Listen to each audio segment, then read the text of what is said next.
कौन है ये? अच्छा, बहुत अच्छा। चलिए आज हम लोग उत्पत्ति का 37 अध्याय को देखेंगे। 36 अध्याय हम लोग यहाँ नहीं देखेंगे क्योंकि ये मैंने आपको आ, उधर सिखाया था, विधाननगर में मैंने आपको सिखाया था। और उस 36 अध्याय में 36वां अध्याय में हम लोग देखते कि एसाव का बीबियों के बारे में और एसाव का वंश के बारे में वहाँ पर हम देखते हैं कि परमेश्वर एसाव को भी आशीर्वाद देता है और एसाव याकूब का बड़ा भाई है। हालांकि परमेश्वर ने याकूब को चुना क्योंकि यीशु मसीह उस याकूब का वंश से आने वाला था, लेकिन एसाव इसहाक का बेटा होने की वजह से परमेश्वर उसको भी आशीर्वाद देता है और एसाव एक बड़ा जाति बना। वो आप 36वां अध्याय में आप पढ़ सकते हैं। और आज हम लोग 37 अध्याय देखेंगे, 37 को देखेंगे। और मेरा कोशिश है कि यूसुफ का कहानी को या इस उत्पत्ति का किताब को अगले 3 हफ्ता में ख़त्म करना चाहता हूँ क्योंकि जनवरी महीना में मैं आपको कुछ नया सिखाऊंगा। तो इसलिए मैं बहुत जल्दी से कुछ यूसुफ का कहानी से मैं आपको सिखाऊंगा। और उत्पत्ति का किताब मैंने विधाननगर में ख़त्म भी कर लिया है और वहाँ पर अभी एक नया पुस्तक हम लोग सीखेंगे, लेकिन हम दोनों को साथ में बराबर लेकर आना चाहता है। इसलिए ये हम लोग 36 अध्याय पार करके 37 अध्याय में आएंगे और यूसुफ का कहानी, यूसुफ का जीवन के बारे में यहाँ से शुरुआत होता है। और पहले 2 पदों को पढ़ो और उसके बाद फिर हम चर्चा करेंगे यूसुफ के बारे में। याकूब तो कनान देश में रहता था जहाँ उनका पिता परदेशी होकर रहा था। याकूब के वंश का स्थान यह है। यासूब 17 वर्ष का होकर अपने भाइयों के संग भेड़ बकरियों को चराता था और वह लड़का अपने पिता की पत्नी बिलिया और जिल्पा के पुत्र के संग रहा करता था और उसकी बुराइयों का समाचार अपने पिता के पास पहुंचाया करता था। बस ठीक है, हम लोग इस पूरा अध्याय पर मनन करेंगे, लेकिन आस्ते आस्ते हम लोग आगे बढ़ेंगे।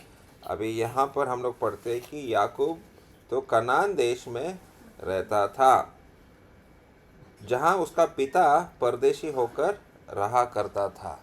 और कौन सा जगह में आपको याद है जहाँ पर इसहाक को गाड़ दिया, जहाँ पर इसहाक ने अपना पिताजी अब्राहम को गाड़ दिया, जहाँ पर अब्राहम ने अपना पत्नी सारा को गाड़ दिया था। एक गुफा है वहाँ पर, आपको याद है उस इलाका का नाम क्या था? मकपेला। क्या नाम था?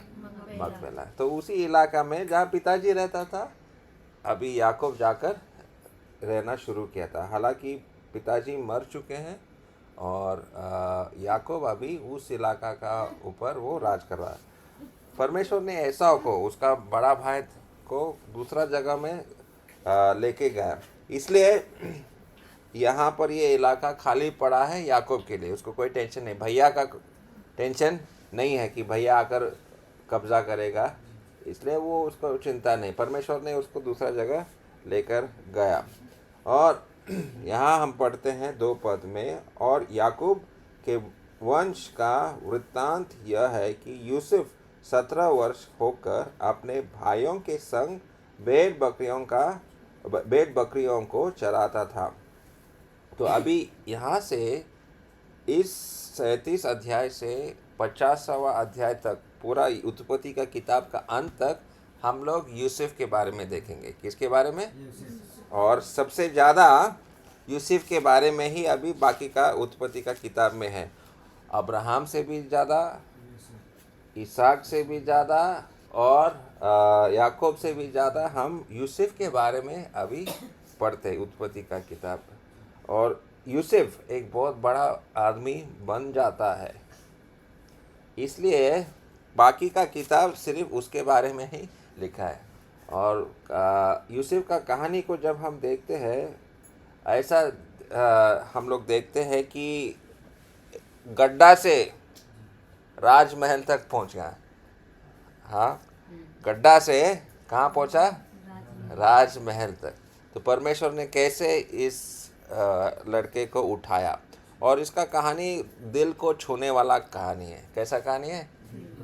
शायद आपने कोई फिल्म देखा होगा, और वो फिल्म देखते देखते रोना भी आता है ना। तो ऐसा यूसुफ का कहानी को जब हम पढ़ते हैं, दिल को छू लेता है। अभी मैं तो प्रचार करूंगा, लेकिन मेरे प्रचार में इतना अच्छा नहीं है जितना आप पढ़ेंगे। बेहतर होगा कि आप इसको खुद पढ़ो। जो पढ़ सकते हैं आप पढ़ लीजिए, बहुत अच्छा आपको लगेगा यूसुफ का कहानी।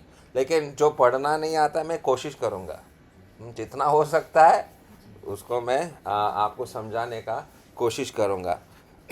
तो यहाँ पर यूसुफ 17 वर्ष का है। कितना वर्ष का है? 17 वर्ष का नौजवान लड़का। उसको किशोर बोलते हैं। क्या बोलते हैं? किशोर। आदमी भी नहीं है, बच्चा भी नहीं है। ये थोड़ा मूछ निकला है, आवाज़ थोड़ा सा बदल गया है। और एक किशोर और या किशोरी के बारे में हम लोग दीना के जीवन में देखा कि क्या घटना हुआ था। दीना के जीवन में एक घटना हुआ, परिवार के ऊपर परिणाम हुआ, पूरा परिवार को भागना पड़ा वहाँ से। अभी यूसुफ के साथ भी कुछ घटना होने वाला, जब वो किशोर है कुछ घटना होने वाला, और पूरे परिवार के ऊपर असर होने वाला है। हालांकि समय लगेगा, करीब 20 साल लग जाता है। लेकिन जो अभी इस अध्याय में हम लोग पढ़ने वाले हैं, बाकी का उत्पत्ति का किताब को समझने के लिए बहुत ज़रूरी है। तो 17 वर्ष का 17 वर्ष का लड़का, अभी पिताजी ने भाइयों के ऊपर अधिकार दिया। क्या लिखा है वहाँ पर कि वो 2 पद में, और वह लड़का अपने पिता की पत्नी बिल्हा और जिल्पा के पुत्रों के संग रहा करता था, और उनकी बुराइयों का समाचार अपने पिता के पास पहुंचाया करता था। तो जब भेड़ बकरियों को चराने जाता था, तो पिताजी ने उसको बोला, देखो तुम अपने भाइयों के ऊपर नज़र रखो। सुपरवाइज़र, हाँ, अपने भाइयों के ऊपर नज़र रखो। और वो खबर पिताजी को आकर बोलता था। अभी ज़रा सोचो, आप बागान में काम करते हैं, कोई 17 वर्ष का लड़का को सुपरवाइज़र बनाया। हाँ, वो बाबू है, उसके हाथ में कागज़ है, कलम है, और आपको देख रहा है, और वो जाकर बड़ा बाबू को बोलेगा। आपको कैसा लगेगा? ये 17 वर्ष का लड़का है, पढ़ा लिखा है, इसलिए उसको बाबू बना दिया, और वो मैनेजर को जाकर सब खबर दे रहा है। आपको अच्छा लगेगा क्या? बोलता, अरे वो तो बागान में पत्ता ही नहीं उठा रहा है, या वहाँ गया टिफिन खोलकर और खाना खा रहा है। वो सब खबर कहाँ जाकर बोल रहा है? मालिक को, बड़ा बाबू को जाकर बोल रहा है। तो ये आपको अच्छा लगेगा क्या? है तो 17 वर्ष का है, हमसे छोटा है, और हमारा मालिक बनता है क्या? अच्छा नहीं लगेगा। कोई भी नौजवान लड़का अगर आपका सुपरवाइजर बनेगा, आपको बिल्कुल अच्छा नहीं लगेगा। और यही बात इन भाइयों को पसंद नहीं आया कि बाप ने ये लड़का को हमारे ऊपर अधिकार क्यों दिया, और ये जाकर चुगली करता है, बाप को जाकर सब बात बता रहा है। ठीक है, ये बात भाइयों को पसंद नहीं है। आगे पढ़ो 3 से लेकर 6 तक। इस्राएल अपने सब पुत्रों से बढ़ के योसेफ से प्रीत रखता था, क्योंकि वह उसके बुढ़ापे का पुत्र था, और उसने उसके लिए एक रंग बिरंगा अंगरखा बनवाया। रंग रखा बनवाया। परंतु जब उसके भाइयों ने देखा कि हमारा पिता हम सब भाइयों से अधिक उसी से प्रीत रखता है, तब वे उसे बैर करने लगे, और उसके साथ ठीक से बात भी नहीं करते थे। यूसुफ ने एक स्वप्न देखा और अपने भाइयों से उनका वर्णन किया। तब वे उससे और भी श्रेष्ठ करने लगे। उसने उसे कहा, जो स्वप्न मैं ने देखा है उसे सुनो। ठीक है, वो सपना बाद में हम लोग देखेंगे, लेकिन यहाँ पर वो 3 पद में लिखा है कि याकूब यूसुफ से ज़्यादा प्रीति रखता था और उसके एक अंग रखा बना। अंग रखा मतलब जैकेट। अभी हम लोग अभी क्या पहना है? जैकेट पहना है। हाँ, तो पिताजी जब बच्चों से प्यार करता है, अभी ठंडा हो गया, बच्चों का चिंता रख रहा है, हाट में जाएगा, बच्चे के लिए क्या लेकर आएगा? जैकेट लेके आएगा। अभी शायद पिताजी ने सबको दिया, लेकिन यहाँ पर लिखा है रंग बिरंगा जैकेट उसको दिया, रंग बिरंगा अंग रखा दिया। बाकी सबको थोड़ा सादा दिया होगा, लेकिन यूसुफ को हाँ रंग बिरंगे वाला दिया। और शायद ये जब उन्होंने देखा तो इसके वजह से उनको जलन हो रहा है। अरे उस हमारे लिए सादा जैकेट और उसके लिए रंग बिरंगी जैकेट, तो ये बात उनको हजम नहीं हो रहा था। अभी वो सपना क्या है ज़रा देखेंगे, पढ़िए 5 से 8 तक पढ़ो। यूसुफ ने एक स्वप्न देखा और अपने भाइयों से उनका वर्णन किया। तब वे उसे और भी द्वेष करने लगे। उसने उसे कहा, जो स्वप्न मैंने देखा है उसे सुनो। हम लोग खेत में फूले बांध रहे हैं और क्या देखता हूँ कि मेरा फूला उठकर सीधा खड़ा हो गया। तब तुम्हारे फूलों ने मेरे फूले को चारों तरफ से घेर लिया और उसे दंडवत किया। तब उसके भाइयों ने उससे कहा, क्या सचमुच तू हमारे ऊपर राज्य करेगा? क्या सचमुच तू हम पर प्रभुता करेगा? इसलिए उसके स्वप्न और उसकी बातों के कारण उससे और भी अधिक बैर करने लगे।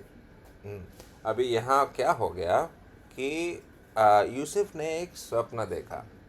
भी सपना देखना क्या बुरा है क्या? नहीं। जब आप जवान थे तब आप सपना देखता था, मैं ऐसा काम करूँगा, मैं वैसा करूँगा, मैं उससे शादी करूँगा, मैं वो करूँगा, मैं एक करूँगा। देखा कि नहीं राजेश? जब मैं जवान था मैंने देखा। हाँ, हम सोचते थे मैं क्या बनूँगा। तो सपना देखना बुरा नहीं है, और उन सपनों को पूरा करने के लिए हम लोग कोशिश करते हैं, दिल और जान लगाकर उस सपना को पूरा करना है मुझे। और यूसुफ को सपना है, लेकिन ये सपना थोड़ा अलग है। और इस सपना में उसने क्या देखा? अभी यहाँ पर लिखा है कि पुले क्या है, किसी को मालूम है क्या?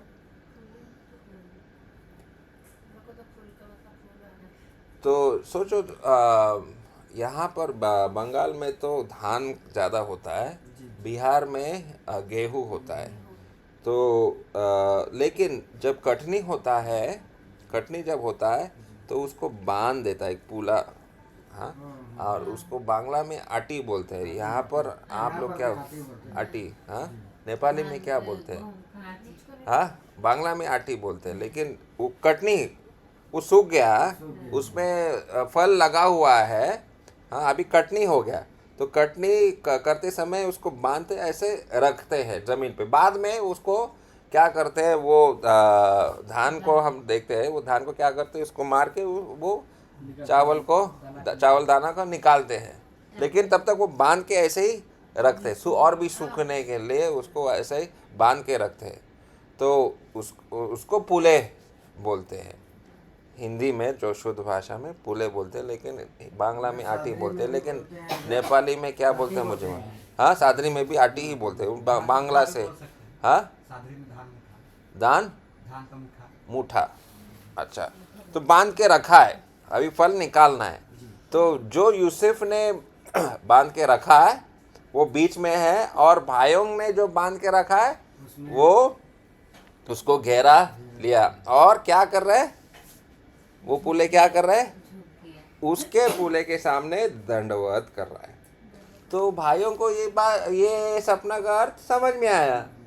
अरे तू बड़ा होने वाला है और हम तुमको दंडवत करने वाला है। जरा सोचो, 17 साल का लड़का आपके ऊपर राज कर रहा है, ये बात आपको हजम नहीं होगा। नहीं होगा, बिल्कुल नहीं है। तो ये एक सपना उसको आया। आगे जरा पढ़ो, आगे और एक सपना आता है, जरा पढ़ो। फिर उसने एक और सपन देखा और अपने भाइयों से उनका भी यूं वर्णन किया। सुनो, मैं एक और सपन देखा है कि सूर्य और चंद्रमा और 11 तारे मुझे दंडवत कर रहे हैं। इस सपन का उसने अपने पिता और भाइयों से वर्णन किया। जब उसके पिता ने उनको डांट कर कहा, यह कैसा सपन है जो तूने देखा है? क्या सचमुच मैं और तेरी माता और तेरी भाई सब जाकर तेरे आगे भूमि पर गिर के दंडवत करेंगे? 11 तक। उसके भाई उससे डाह करते थे, पर उसके पिता ने उसे उस वचन को स्मरण रखा। हाँ, अभी दूसरा सपना में क्या देखा है कि 11 तारे और सूर्य और चंद्रमा क्या कर रहा है? दंडवत कर उसको दंडवत कर रहे हैं। मुझे दंडवत कर रहे करें, हाँ, तो उसको दंडवत कर रहे हैं, उसको दंडवत कर रहे। तो अभी 11 तारे मतलब 11 भाई, उसके 11 भाई थे। सूर्य का मतलब पिताजी और चंद्रमा का मतलब माँ। ये सपना का अर्थ बहुत ही आसान है, और सब सूर्य भी और चंद्रमा भी उसको दंडवत कर रहा है। और ये सपना जब उसने बोला, शायद भाई लोग उसका मजाक उड़ा रही, भाई ये क्या सपना, पागल है क्या ये, तू पागल हो गया, शायद वो लोग बोल रहे थे। और कभी कभी हमारा सपना जो हमको आता है, दूसरों को जब हम सुनाते हैं ना, लोग बोलता है अरे ये तो पागल है, क्या क्या सपना देखता है, इतना बड़ा आदमी बनेगा। हाँ, कोई अगर बोलेगा मैं भारत देश का प्रधानमंत्री बनूंगा, आपका गांव का लड़का है लेकिन बोल रहा है क्या, मैं भारत देश का क्या बनूंगा, प्रधानमंत्री। बोला ये आदमी पगला गया है, इतना बड़ा सपना वो देख रहा है। यहाँ से मूर्तिजार से कोई जाकर दिल्ली में राज करेगा क्या? तो इस प्रकार का सपना वो देख रहा था।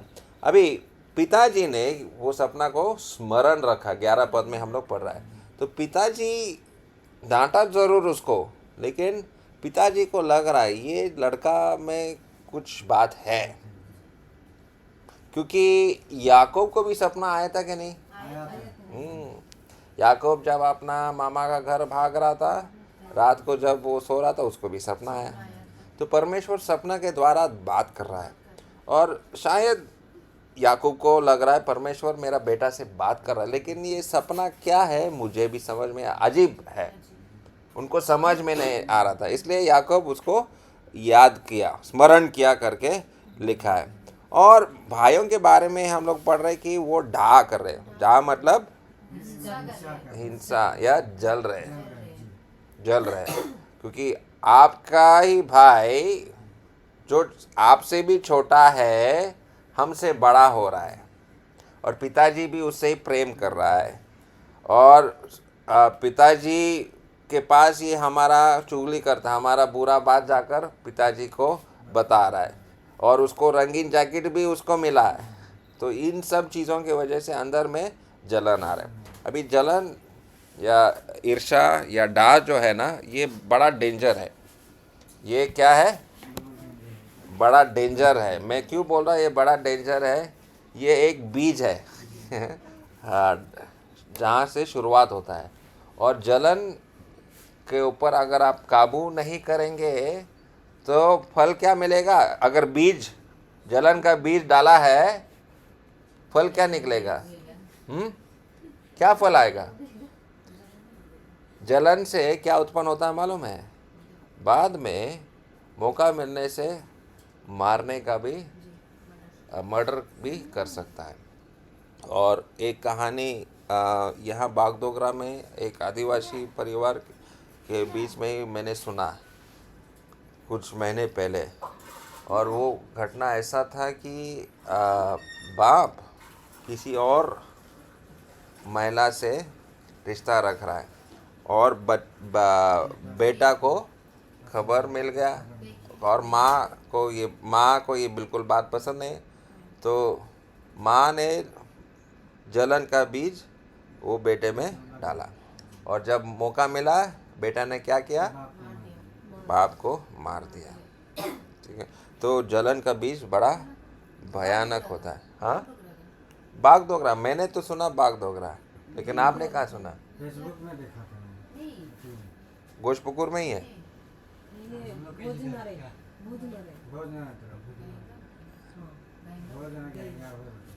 गाय गंगा उस इलाका में। ठीक है, तो मैं ये क्यों बता रहा हूँ, क्योंकि जलन जो है किसी के अंदर में भी, आदिवासी हो या बंगाली हो या नेपाली हो या पास्टर भी हो, पास्टर के अंदर भी जलन का बीज आ सकता है और उससे बचना चाहिए, उससे बचना चाहिए। चलिए अभी आगे ज़रा पढ़ेंगे। पिताजी ने यूसुफ को काम दिया, क्या दिया? ज़रा 12 से लेकर 15 तक पढ़ो। उसके भाई अपने पिता की भेड़ बकरियां की चराने के लिए शेकेम हो गए। अच्छा ठीक है, शेकेम को हो गया। अभी शेकेम के बारे में आप लोग क्या याद करते हैं? पिताजी ने उसको अभी शेकेम जाने के लिए बोला। शेकेम में क्या हुआ, किसी को याद है? दीना के साथ क्या हुआ था? हाँ, कुकर्म हुआ। शेकेम में ही यह हुआ। अभी भाई लोग कहाँ गए? शेकेम ही गए। इसलिए पिताजी को चिंता है, अरे वो लोग इतना दूर गए भेड़ बकरियों को चराने के लिए और अभी तक लौट के नहीं आया, क्या हुआ? तो अभी वो यूसुफ को उनके पास भेजने वाले। आगे पढ़िए। तब इस्राएल ने यूसुफ से कहा, तेरे भाई शेकेम ही में भेड़ बकरी चरा रहे होंगे, इसलिए जा, मैं तुझे उनके पास भेजता हूँ। उसने उससे कहा, जो आज्ञा, मैं हाजिर हूँ। उसने उससे कहा, जा अपने भाई और भेड़ बकरियों को हाल देकर आ कि वे कुशल से तो है, फिर मेरे पास समाचार ले आ। अतः उन्होंने उनको एब्रोन की तराई में विदा कर दिया और वह शेकेम में आया। ठीक है, 14 तक हमने पढ़ा। तो यहाँ पर क्या है? तो इस्राएल ने यूसुफ से कहा, तेरे भाई तो शेकेम में हैं, भेड़ बकरियों को चरा रहे होंगे, इसलिए जा। अभी पिताजी ने आज्ञा दिया है। तो यूसुफ यहाँ पर बोल सकते, बाबा शेकेम में तो दीना के साथ बड़ा अपराध हुआ, मैं तो अभी 17 साल का हूँ, मैं छोटा हूँ, मैं नहीं जाऊँगा बाबा, मुझे डर लगता है। बोल सकता था कि नहीं? 17 साल का लड़का है और पापा उससे ज़्यादा प्यार करता है और ऐसा डेंजर जगह में बाबा उसको भेज रहा है। लेकिन यूसुफ ने क्या बोला? जो आज्ञा, मैं जाऊंगा, मैं हाजिर हूँ पापा, आप जो कुछ भी बोलेंगे मैं करूँगा। तो ये लड़का के बारे में आपको क्या लगता है? लड़का अच्छा है कि नहीं है? अच्छा, 17 साल का अच्छा समझदार लड़का, पापा उससे प्रेम करता है और जो कुछ भी आज्ञा पिताजी दे रहा है वो मानने के लिए आज्ञाकारी है।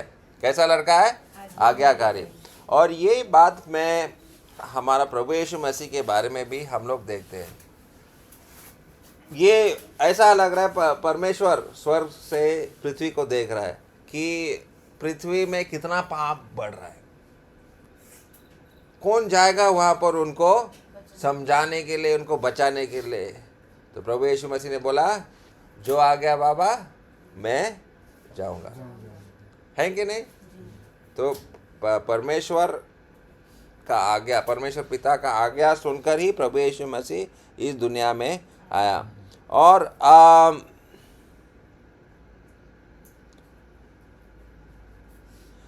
एक बात यहाँ पर है, देखो यूसुफ लाडला बेटा है। यूसुफ कैसा बेटा है? लाडला। और क्या होता है, कभी कभी लाडला बेटा को घर के बाहर हम लोग जाने नहीं देता है। बड़ा लाड प्यार से हमने उसको रखा, लेकिन एक ना एक दिन बच्चे को घर से निकाल जाना ही पड़ेगा।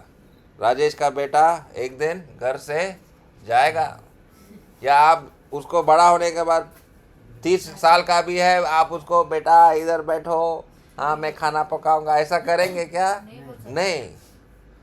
एक दिन ये बेटा, क्या नाम है इसका, मंजीत, बड़ा होगा, हाँ 18-20 साल का हो जाएगा, तो उसको घर से जाना पड़ेगा, दुनिया का सामना उसको करना ही पड़ेगा। मुझे याद है मैं कितना 21 साल का था जब पिताजी ने मुझे दिल्ली भेजा काम करने के लिए। वो दिन मैं कभी नहीं भूलूंगा। वो दिन मेरे लिए क्या है, जवानी से मैं अभी आदमी बन गया, ऐसा मुझे लगता है। पापा ने मुझे ट्रेन में, जा बेटा तू दिल्ली जा और काम करो, पैसा कमाओ और घर में थोड़ा पैसा भेजो, आदमी बनना था। क्योंकि इतना दिन पापा ने प्यार से मुझे रखा था, शिक्षा दिया, कपड़े दिया, सब कुछ दिया। अभी पापा का जिम्मेदारी ख़त्म, जा कमा और अभी तुम पैसा भेजो। तो मुझे याद है पापा ने 500 रुपये मेरे जेब में डाला, और तब 500 रुपये बहुत बड़ी बात थी मेरे लिए। तो वो बचा कर वो 500 रुपये पूरा महीना मैंने निकाल दिया 500 रुपये में। अभी 500 रुपये एक दिन में पेट्रोल भी भरने के लिए ज़्यादा लगता है, लेकिन मैं याद है घर से बाहर निकलने के बाद दुनिया का सामना मुझे करना पड़ा। एक जवान लड़का को दुनिया का सामना करना, और वही हो रहा है। बाप जो है अभी शायद बेटे को सिखा रहा है, जाओ दुनिया का सामना करो, ठीक है। और मुश्किल है, कठिनाई है, और तब आप परमेश्वर के ऊपर आपको भरोसा रखना पड़ेगा। चलो अभी वो कितना अंतर है, 80 किलोमीटर का अंतर है। कितना? 80 किलोमीटर। वो शायद घोड़ा पे, वहाँ पर घोड़ा हमने देखा, घोड़ा पर बैठकर वो गया। तो यहाँ से सोचो, मैं धूपगुड़ी जाता, 80 किलोमीटर दूर है, लेकिन मेरे पास हाँ स्कूटी है, गाड़ी है, इस गाड़ी में मैं जाता हूँ। लेकिन उस ज़माने में गधा या ऊँट या घोड़ा, ऐसे गाड़ी पर आपको जाना पड़ता है। और वहाँ जब हम जाएंगे, 14 तक पढ़ा, 15 से 17 ज़रा पढ़ो। और एक मनुष्य ने उनको मैदान में इधर उधर भटकते हुए पूछा, तू क्या ढूंढता है?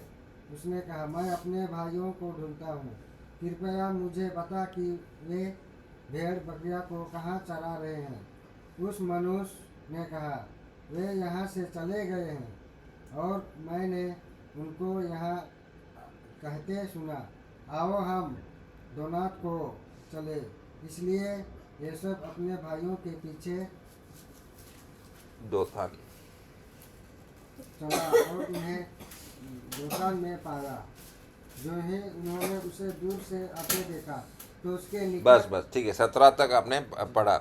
अभी यहाँ वो शेकेम तक पहुँचा, लेकिन शेकेम आने के बाद अपने भाइयों को नहीं मिला, तो वो भटक रहा इधर उधर, कहाँ गया होगा, कहाँ गया। तो एक आदमी वहाँ पर देख रहा है, ये नौजवान लड़का क्या भटक रहा है ऐसा उधर। तो उसने बोला, ए बेटा इधर आ, क्या खोज रहा है, किसको खोज रहा है? बोला, मेरे अपने भाइयों को खोज रहा है। तो और पता चला कि उसके भाई लोग चरवाहे।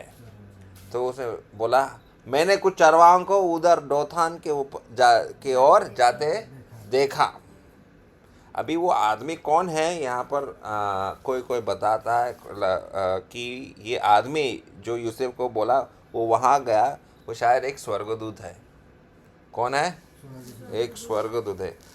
कभी कभी स्वर्गदूत आते हैं हमको मदद करने के लिए, और हमारे जीवन में जब हम ऐसा परिस्थिति में पड़ते हैं कि पता नहीं कि कहाँ जाना है, क्या करना है, स्वर्गदूत आता है और हमको मदद करता है। तो ऐसा लगता है कि एक स्वर्गदूत आकर उसको रास्ता बताए। डोथान, अभी डोथान यहाँ पर अगर आप स्क्रीन में देखेंगे, ये शेकेम है। हाँ, ये पॉइंटर दिख रहा है ना, हिल रहा है, ये शेकेम यहाँ तक आया। हेब्रोन से, यहाँ हेब्रोन जो है, यहाँ पिताजी रहता है, यहाँ से वो 80 किलोमीटर शेकेम तक आ गया, यहाँ ढूंढ रहा है, नहीं मिला। तो यहाँ आदमी बोलता है अरे वो और भी दूर गया और ऊपर गया। तो वो वहाँ से और 20 किलोमीटर और यात्रा किया उनका भाइयों को ढूंढने के लिए। तो अभी आगे पढ़ो, क्या होता है ज़रा देखेंगे। जो ही उन्होंने उसे दूर से आते देखा तो उसके निकट आने से पहले ही उसे मार डालने का प्रयत्न रचा, और वे आपस में कहने लगे, देखो वह स्वप्न देखने वाला आ रहा है, इसलिए आओ हम उनको घात करके किसी गड्ढे में डाल दे, और यह कह देंगे कि कोई बनैला पशु उसको खा गया, फिर हम देखेंगे कि उनके स्वप्न में क्या फल होगा। चलो, तो क्या योजना बनाई ये भाइयों ने? तो भाइयों ने देखा अरे यूसुफ आ रहा है, उनको तो कोई खुशी नहीं है यूसुफ आ रहा है, उल्टा क्या हो रहा है, नफरत जो है और भी बढ़ रहा है। अरे ये बदमाश इधर आ गया, इधर क्या करे, ये क्यों आया यहाँ पर। तो इस प्रकार से अंदर में वो सोच रहा है, और रंगीन जैकेट भी वो पहन कर आया है। तो वो जैकेट देखकर ही शायद उनका गुस्सा और बढ़ गया। तो उनका प्लान था कि उसको मार देंगे और मार के वहाँ गड्ढा में गाड़ देंगे। वो गड्ढा जो है वहाँ पर सूखा हुआ कुआं था। हाँ, लोग कुआं खोदते हैं लेकिन वहाँ पानी नहीं मिला, तो पानी नहीं मिलने से वो ऐसा ही रहेगा। तो सोच रहा है वो उसको वहीं पर फेंक देंगे, मार के खून करके वहाँ गड्ढा में फेंक देंगे, और वो गड्ढा उसका कब्र बन जाएगा। बस हो गया। और यूसुफ का कहानी हमको नहीं देखना है, नहीं जानना है, इसका दी एंड। और उसका सपना का क्या होगा, उसका सपना को क्या करने का कोशिश कर रहा है, सपना को ख़त्म करना है। उसने सपना देखा कि वो राज करेगा, वो बड़ा होगा। अभी अगर हम उसको मार देंगे तो सपना का क्या होगा, ख़त्म हो जाएगा। तो उन्होंने क्या किया, उन्होंने ये भी योजना बनाई कि हम पिताजी को क्या करेंगे, झूठ बोलेंगे।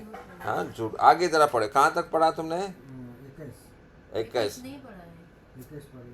18 पढ़ा, 20 भी पढ़ा, 21 नहीं पढ़ा, 21 पढ़ेगा। 21 पढ़ो तुम। 21 पढ़ेंगे। यह सुन के रूबेन ने उनको उसके हाथ में बचाने के विचार से कहा, हम उनको प्राण से ना मारे। फिर रूबेन ने उससे कहा, लहू मत बहाओ, उनको जंगल के इस गड्ढे में डाल दो और उस पर हाथ मत उठाओ। वह उसको उसके हाथ से छुड़ा कर पिता के पास फिर पहुंचाना चाहता था।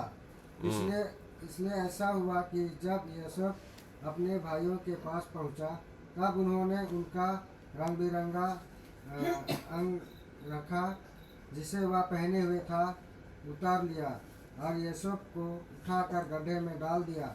बस ठीक है, हम लोग आगे और पढ़ेंगे। अभी यहाँ क्या हुआ, उन्होंने योजना बनाए मारेंगे, मार देंगे। लेकिन रूबेन कौन है, कौन सा नंबर भाई? रूबेन सबसे बड़ा है, रूबेन पहला 1 नंबर भाई है। और ये रूबेन एक पाप किया था जिसके बारे में हमने पढ़ा, वो कौटुंबिक व्यभिचार किया। आपको याद है, अपने सौतेली माँ के साथ उसने रिश्ता रखा। तो उसके वजह से पिताजी के नज़र में उसका पिताजी के सामने उसका इज्जत जो है नहीं था, पिताजी उसको सम्मान नहीं कर रहा था। इसके वजह से अभी ये रूबेन पछता रहा है, मैंने गलती किया। तो अभी उस गलती को सुधारने के लिए अभी यूसुफ का जान को बचाने का कोशिश कर रहा है, लेकिन उसका योजना नामुमकिन रहता है, क्योंकि वो लोग अभी एक बात तो वो लोग सुनते नहीं, मारने वाला था। रूबेन बोलते मत मारो, बस तुम लोग गड्ढा में डाल दो। और रूबेन सोच रहा जब भाई लोग चला जाएंगे वो जाकर उसको गड्ढा से निकालेगा। तो इस प्रकार से वो उसका विचार अच्छा है, भाई को बचाना है। और वहाँ से हमको पता चलता है कि रूबेन सच में पछताया अपने पाप को। और आगे जरा पढ़ो। 24 और यूसुफ को उठाकर गड्ढे में डाल दिया। वह गड्ढा सूखा था और उनमें कुछ जल न था। तब वे रोटी खाने बैठ गए और जरा सोचो, उसको ऐसा सूखा कुआं में उसको फेंक दिया, जब फेंक दिया गिर गया, तो गिरते समय चोट आएगा कि नहीं आएगा? आएगा। और जब चोट आया रोना शुरू होगा कि नहीं? होगा। मुझे बचाओ भाई लोग, मुझे माफ़ कर दो, मैं बाबा को दोबारा आपके बुराई नहीं बताऊंगा, मुझे यहाँ से निकालो, मेरा हाथ टूट गया है, खून निकल रहा है। वो अंदर से गड्ढा से रो रहा है। लेकिन ये भाई लोग क्या कर रहा है? आगे पढ़ो। तब वे रोटी खाने बैठ गए और आंखें उठाकर क्या देखा कि इस्माइलियों का एक दल ऊँटों पर सुगंधराव बलसन और गंधर्स लादे हुए गिलाद से मिस्र को चला जा रहा है। ठीक है। अभी वो यूसुफ वहाँ रो रहा है, यूसुफ चिल्ला रहा है, लेकिन ये लोग क्या कर रहा है? खाना खा रहा है। और ये खाना कौन लाया होगा? वही लाया होगा। यूसुफ नहीं लाया, पिताजी ने प्यार से देके भेजा है। हाँ भेजा। और पिताजी को अब दूसरे भाइयों का चिंता है, पिताजी को दूसरे बेटों का चिंता है, इसलिए यूसुफ को भेजा और वो भी खाना उनको लेकर गया। अभी उसको वहाँ फेंक दिया गड्ढा में और वो लोग खाना खा रहा है। और अभी क्या देखा है कि वहाँ पर व्यापारी लोग आए। तो व्यापारी लोग किस चीज़ का व्यापार करते हैं? सुगंधित तेल और क्या है? गंधरस गंधरस। 25 पद पढ़िए। हाँ पढ़ लिया। हाँ 26 आगे पढ़ो। तब यहूदा ने अपने भाइयों से कहा, अपने भाई को घात करने और उनका खून छिपाने से क्या लाभ होगा? आओ हम उसे इस्माइलियों के हाथ बेच डाले और अपना हाथ उस पर न उठाए, क्योंकि वह हमारा भाई और हमारी ही हड्डी और मांस है। और उसके भाई ने उनकी बात मान ली। तब बिन्यामीन व्यापारी उधर से होकर उसके पास पहुँचे। यूसुफ के भाइयों ने उनको या गड्ढे में से खींच के बाहर निकाला और इस्माइलियों के हाथ चांदी के 20 टुकड़ों में बेच दिया और वे यूसुफ को मिस्र ले गए। बस ठीक है, 28 तक हमने पढ़ा। तो यहाँ पर अभी क्या हुआ? व्यापारी लोग जा रहे और वो व्यापारी लोग जब जा रहा है, यहूदा कौन सा नंबर भाई है? 4 नंबर भाई है। यहूदा कौन सा नंबर भाई है? 4 नंबर भाई बोलता है, अरे अगर इसको हम लोग मारेंगे तो क्या लाभ? तो यहूदा को किस चीज़ का चिंता है? लाभ, पैसे का चिंता है। अगर हम यूसुफ को बिक्री करेंगे तो हमको तब लाभ होगा। हाँ पैसा मिलेगा। पैसा मिलेगा। और कितना रुपए के लिए उसको भेजा? 20 चांदी के सिक्के। 20 चांदी के सिक्के के लिए उसको बेच दिया। उस ज़माने में एक गुलाम का दाम 30 चांदी के सिक्के थे। एक गुलाम का दाम कितना था? 30। लेकिन वो बोला, अरे हम लोग 20 में बेच देंगे, क्योंकि जवान लड़का है तो ज़्यादा एक्सपीरियंस नहीं है, तो 20 में हम लोग बेच देंगे। और कितने भाई है वहाँ पर? वहाँ पर 10 भाई है। तो 10 भाई है तो एक एक को कितना मिलेगा? अगर 20 चांदी के सिक्के में बेचा है तो एक भाई को कितना मिलेगा? वहाँ पर 10 भाई है, दो करके। बिल्कुल सही, सबको 2-2। तो 20 रुपया ले लो और मुंह बस, पिताजी को कुछ मत बोलना है, ठीक है? तो आगे पढ़ो। रूबेन ने गड्ढे पर लौटकर क्या देखा कि यूसुफ गड्ढे में नहीं है, इसलिए उसने अपने वस्त्र फाड़े और अपने भाइयों के पास लौटकर कहने लगा, लड़का तो नहीं है, अब मैं किधर जाऊं? देखो देखो, यहाँ पर रूबेन ने क्या किया? अपना कपड़े फाड़ दिया। रूबेन ने अपने कपड़े क्यों फाड़ा? मैंने पहले ही बोला था, रूबेन को सचमुच पछतावा हो रहा है। वो सचमुच अपना भाई को बचाना चाह रहा था। अभी भाइयों ने रूबेन को भी धोखा दिया। जब वो गड्ढा में गया क्योंकि शायद रूबेन गया, बाजार गया होगा।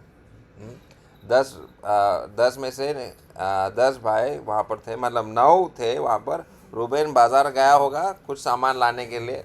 उसी समय में यहूदा ने बोला, अरे इसको बिक्री कर देंगे। वो तो कि इस्माइल के व्यापारी लोग जा रहे, हम लोग बिक्री कर देंगे। और उसको निकाला, और जब यूसुफ को निकाला, यूसुफ शायद सोचा, अरे वो लोग मुझे माफ़ कर रहा है, मुझे बाहर निकल रहा है।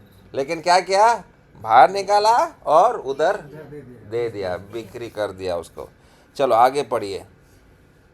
तब उन्होंने यूसुफ का अंग रखा लिया और एक बकरे को मार के उसके लहू में उसे डुबा दिया।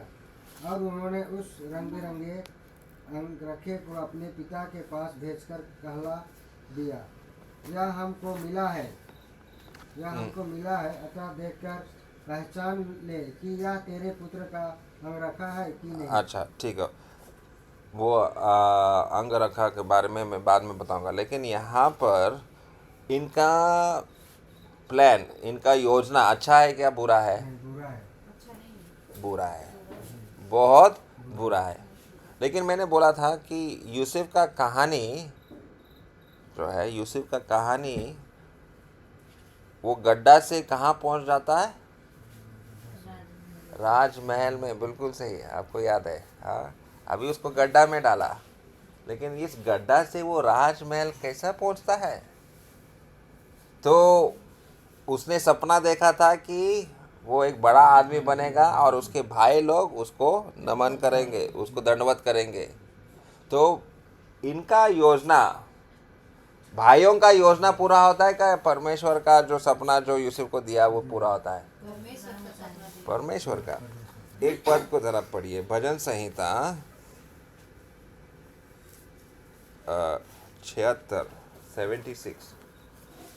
76 का 10।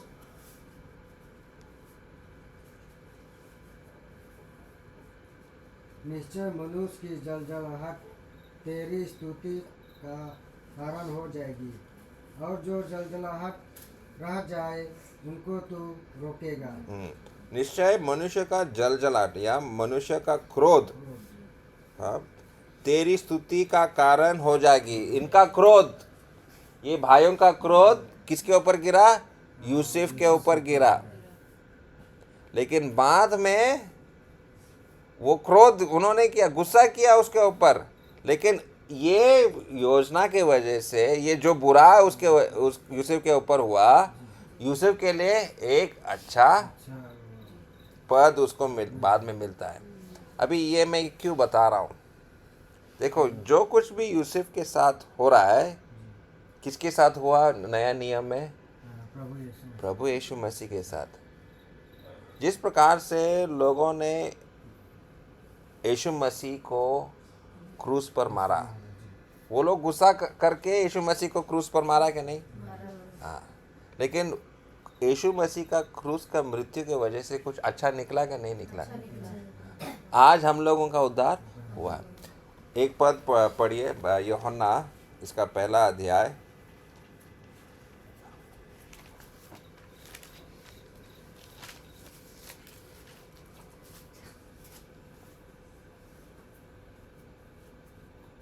उसका 11 पद पढ़ो। यूहन्ना 1:11 में क्या लिखा है? यीशु मसीह के बारे में लिखा है ये, और क्या लिखा हुआ? वह अपने घर आया और उसके अपनों ने उसे ग्रहण नहीं किया। हाँ, वो अपना ही भाइयों के पास आया। अभी वो अपने भाइयों के पास आया, लेकिन अपने भाइयों ने उसको ग्रहण किया या इनकार किया? इनकार कर दिया और उसको गड्ढा में फेंक दिया। जब यीशु मसीह आया इस्राएली लोगों के पास, उसको स्वीकारा नहीं है और उसको क्या कर दिया? क्रूस पर चढ़ा दिया। तो लेकिन परमेश्वर उनका योजना को कोई खत्म नहीं कर सकता है। उनका गुस्सा, उनका क्रोध परमेश्वर का योजना को ही पूरा कर रहा है। परमेश्वर का योजना कोई समाप्त नहीं कर सकता है। ठीक है, अभी वो लोग क्या दिखा रहे हैं पिताजी को? एक कपड़ा कपड़ा हाँ, और उस कपड़े पे उन्होंने क्या डाला? खून का वो रंग रंग या खून? नहीं, वो तो खून है। और खून कहाँ से मिला उनको? बकरी का खून। मतलब उनको एक बकरी को बलि करना पड़ा, उसका खून निकाल के यूसुफ का रंगीन जैकेट पे डाल दिया। वो लोग यूसुफ मर गया बोल के बता। हाँ, तो यूसुफ मर गया करके पिताजी को वो बताना चाह रहा था। अभी मैं ये बकरी के बारे में आपको कुछ बताना चाहता हूँ। जब याकूब अपना भाई एसाव को धोखा दिया, तब वहाँ बकरी का इस्तेमाल किया। उसका माँ ने बकरी लिया और खाना बनाया, और उसका चमड़ा, उसने बकरी का चमड़ा अपने हाथ पे डाला और पिताजी के पास गया, और पिताजी उसको स्पर्श किया, क्योंकि पिताजी को मालूम है एसाव का चूल ज़्यादा है। तो उसको जब छुआ तो पिताजी को लगा हाँ इसका चूल है, तो मतलब ये बड़ा बेटा है मेरा।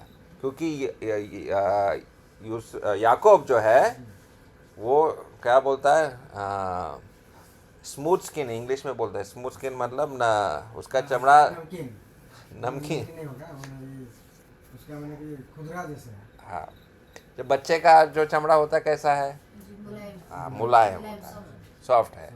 लेकिन एसाव का बड़ा चूल, सब जगह पूरा शरीर में उसका है।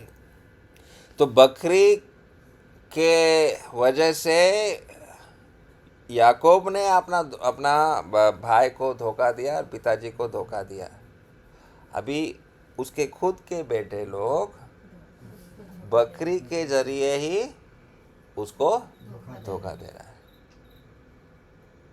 हमने जो पाप किया है, हम सोचता है कोई नहीं देखा, लेकिन बहुत साल बाद हमारे बच्चे ही निकल जाता है। वही करेगा। उसी में आता है। इसलिए ध्यान से आप क्या कर रहे हैं, कल शायद आपका बच्चा भी आपकी तरह ही वही पाप करेगा और हमको ही लगने वाला है। और ये याकूब के साथ हो गया। ठीक है, आगे पढ़िए।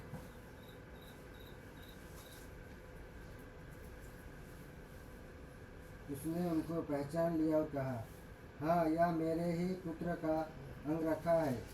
किसी दुष्ट पशु ने उनको खा लिया है। निस्संदेह यूसुफ फाड़ डाला गया है। तब याकूब ने अपने वस्त्र फाड़े और कमर में टाट लपेटा और अपने पुत्र के लिए बहुत दिनों तक विलाप करता रहा। उसके सब बेटियां ने उनको शांति देने का प्रयत्न किया, पर उनको शांति ना मिली, और यही कहता रहा, मैं तो विलाप करता हुआ अपने पुत्र के पास अधोलोक में उतर जाऊंगा। इस प्रकार उनका पिता उसके लिए रोता ही रहा। इस बीच मदीनियों ने यूसुफ को मिस्र से ले जाकर पोतीफर नामक फिरौन के एक हकीम और अंगरक्षकों के प्रधान के हाथ बेच डाला।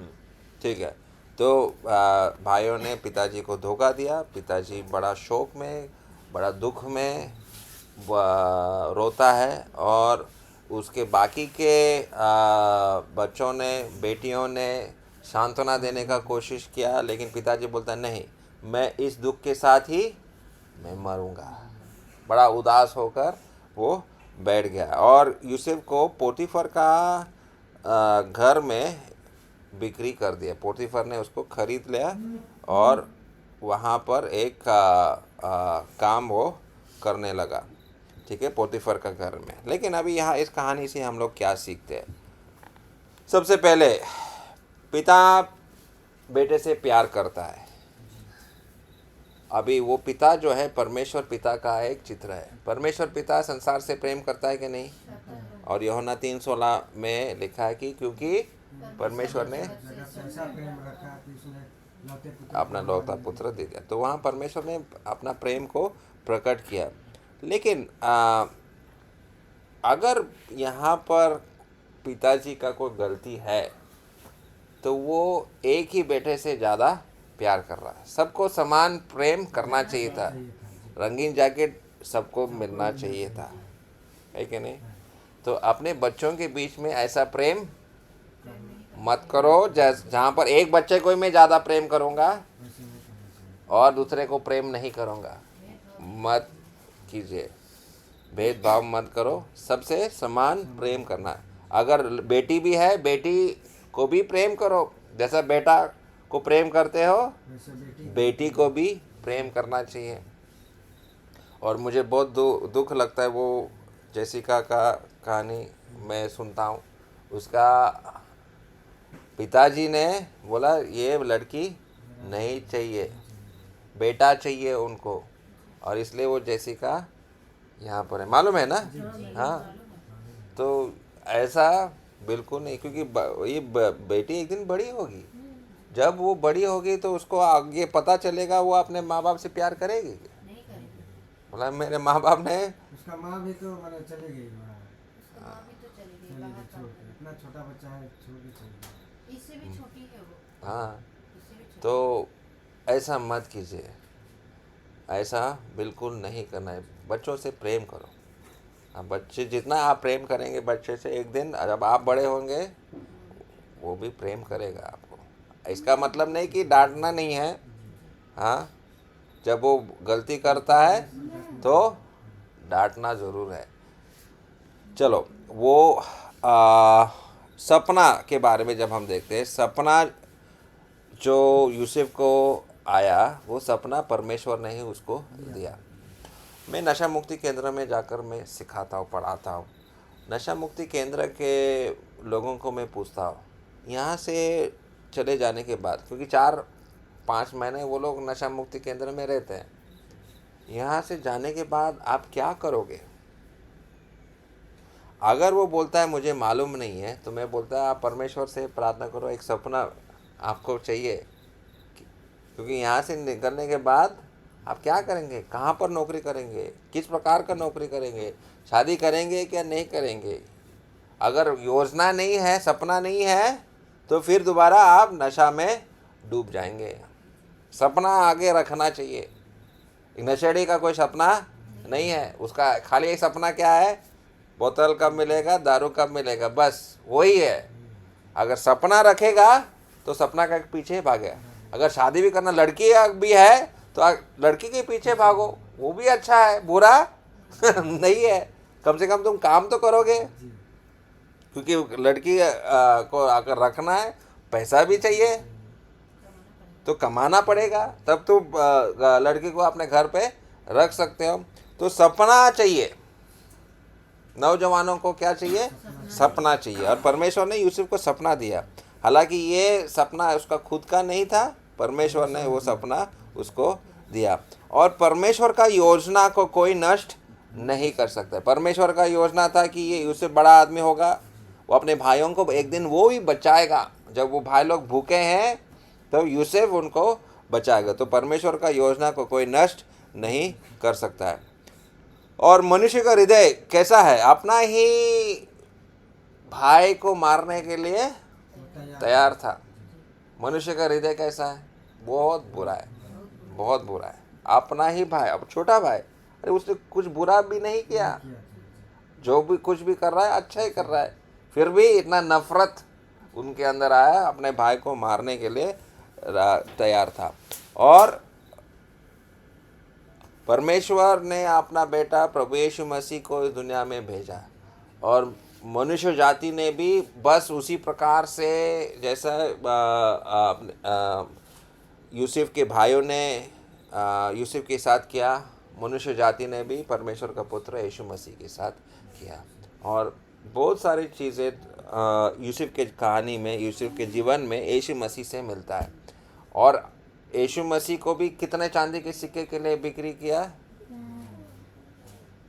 और वहां पर यहूदा, हाँ यहूदा ही यीशु मसीह को धोखा दिया। 30 चांदी के सिक्के, यहाँ पर 20 है यहाँ पर 20 लेकिन वहां पर 30 चांदी के सिक्के, और यहूदा ही था। यहाँ पर भी हम लोग देखते हैं यहूदा ही बोलता है पैसा के लिए हम उसको बिक्री करेंगे, और यीशु मसीह को भी यहूदा ने ही, पकड़ो या खावे हाँ मैंने कि यीशु मसीह को यहूदा यहूदा था। यहूदा ही था 30 चांदी के सिक्का के लिए। ठीक है, तो इस प्रकार से बहुत सारी चीज़ें यीशु मसीह से मिलता है। तो अभी हम लोग यहाँ पर इस अध्याय को हम लोग ख़त्म करेंगे, और यूसुफ का कहानी को इस 3 सप्ताह में मैं ख़त्म करने का कोशिश करूँगा।